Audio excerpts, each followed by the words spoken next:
Well, hello everybody. It's Joel Williams and Chase Elleby at Williams Elleby coming back to you this week. And this week we want to talk to you about fear and how it can be a powerful motivator when it comes to negotiations, especially in personal injury cases. So there's a lot of ways that fear can affect different players within a negotiation process, right? Yep. So we want to go through a few of those with you today, and we're going to start by talking about an adjuster's fear, an insurance company adjuster's fear. Yeah, fear is very, very much a motivator for the adjuster because a lot of times, and we've talked about videos about setting time limited or policy limits demands.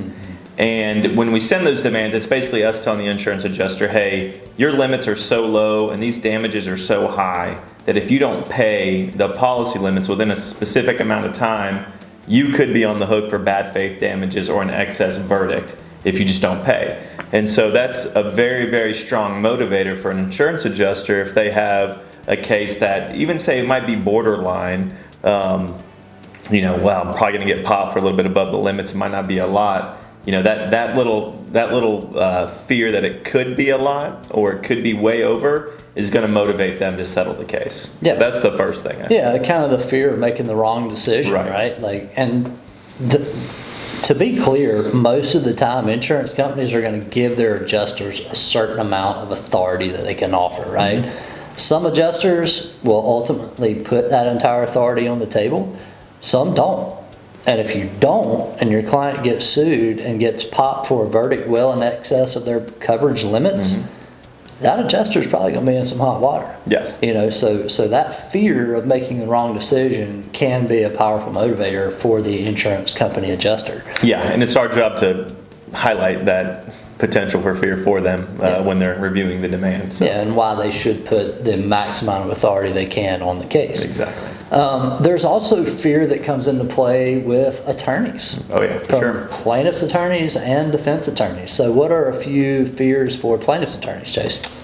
I would say probably you never want to have the client lose faith in your ability to get the case resolved, right? So client expectations is built into that as well. It's our jobs to relay to the clients the good, the bad, the ugly about their case. And when you're negotiating and, if something comes out of, left field from the adjuster or the defense attorney trying to get a case resolved, you don't want the client to be like, well, whoa, we didn't talk about that. Where did that come from?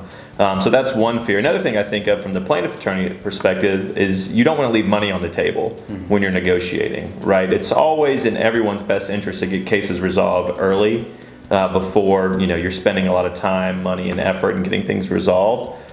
And when you're resolving cases early, and this is not true all the time, but sometimes, especially if you have a large policy, there's give and take, right? You might be leaving a little money on the table, in exchange for just having the finality of the case, which is kind of expected, but you don't want to leave too much on the table, right? So that's from the plaintiff's perspective. Now, the defense perspective is a little bit different.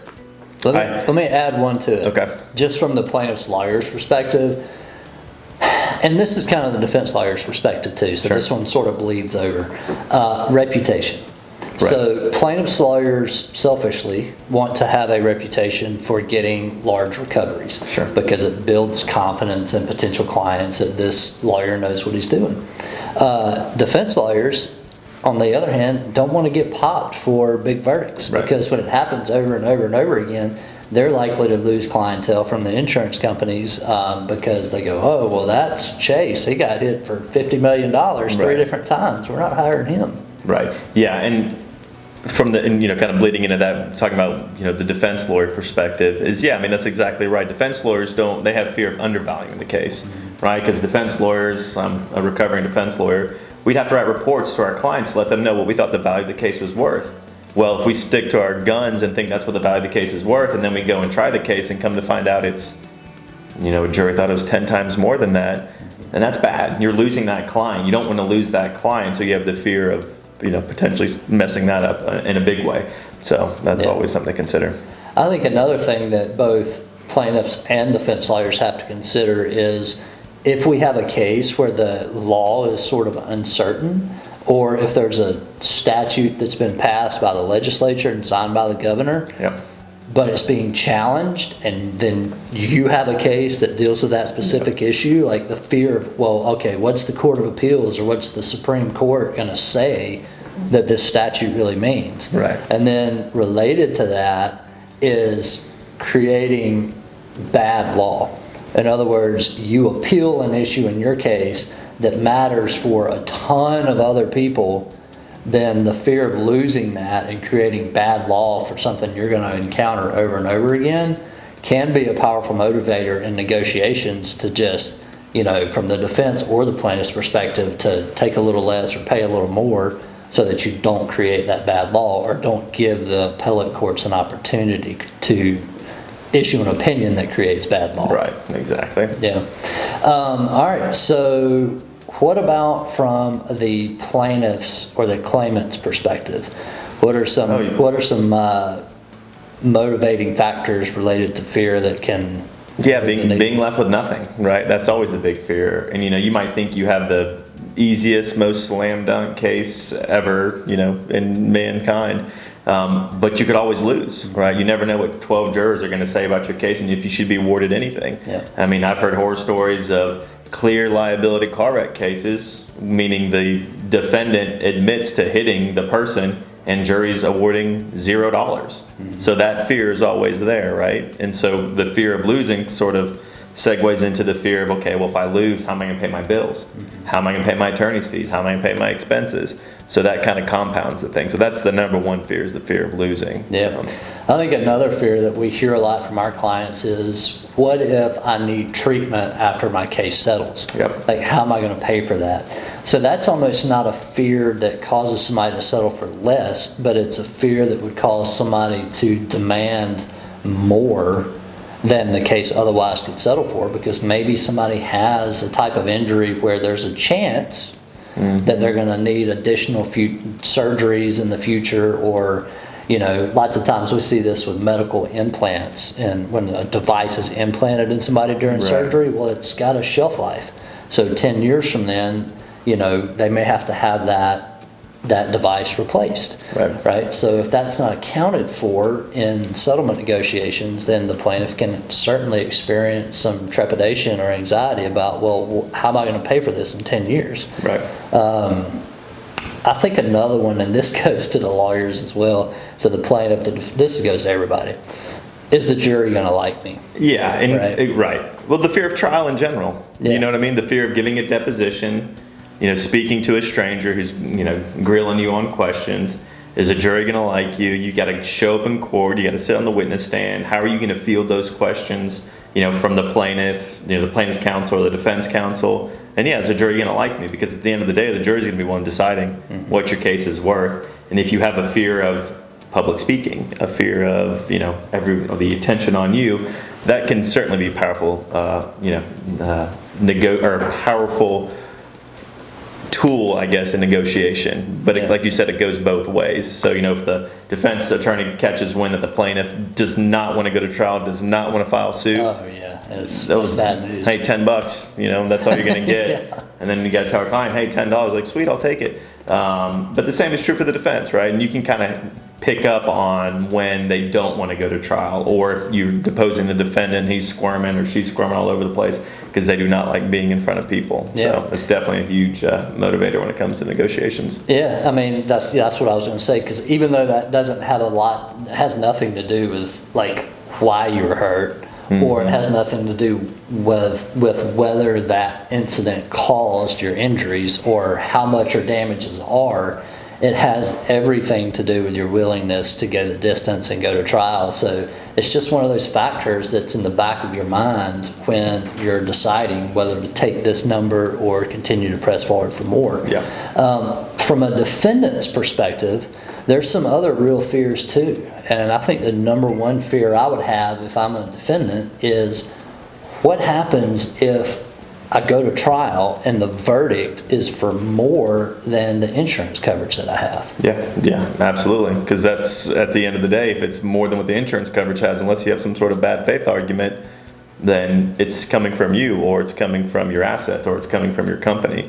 So yeah, that's a huge fear. And that's, depending on the size of the case, a lot of times I'll back up. When you're in a wreck or whatever it might be, your insurance company is going to pay for the defense attorney, right? And the insurance company is worried about their limits, not always necessarily worried about what happens after that. So a lot of times defendants will get their own attorneys if they know that there might be exposure outside of those policy limits. And that can be a huge fear. That can be a huge motivating factor. If not only are you worried about what the insurance attorneys are going to do, but what your own attorneys are going to do or how they're going to advise you and the cost that's going to be associated with all that, aside from the potential for an excess verdict. So yeah, absolutely. A huge For sure. fear. Like, will I have to pay my own money here? Yeah, exactly.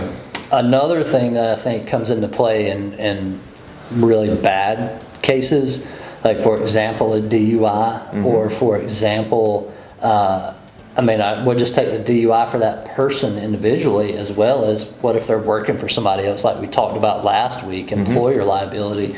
Well, what if the public finds out that I had a driver out there that was drunk as a skunk and causing wrecks, right? Tractor trailer case, what if the public finds out that we're allowing our drivers to drive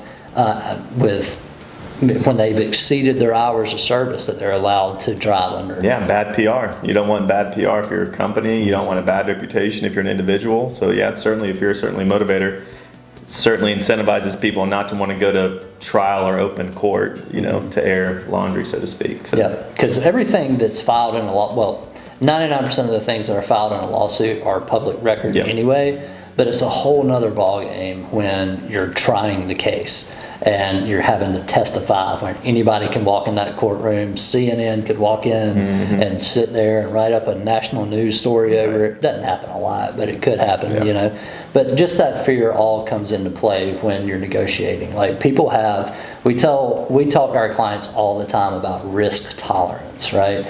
Some people, they have no problem whatsoever just putting it all on the line and going for it. Right. Other people, not so much. They don't want to risk. They'd rather have the sure thing. And either way is fine. Everybody just has to make the best decision for them. But there's a whole lot of factors that go into effective negotiations. Right. But the point of this video is that fear plays a major factor in negotiations, both for the insurance companies, for the lawyers, for the plaintiff, for the defendant.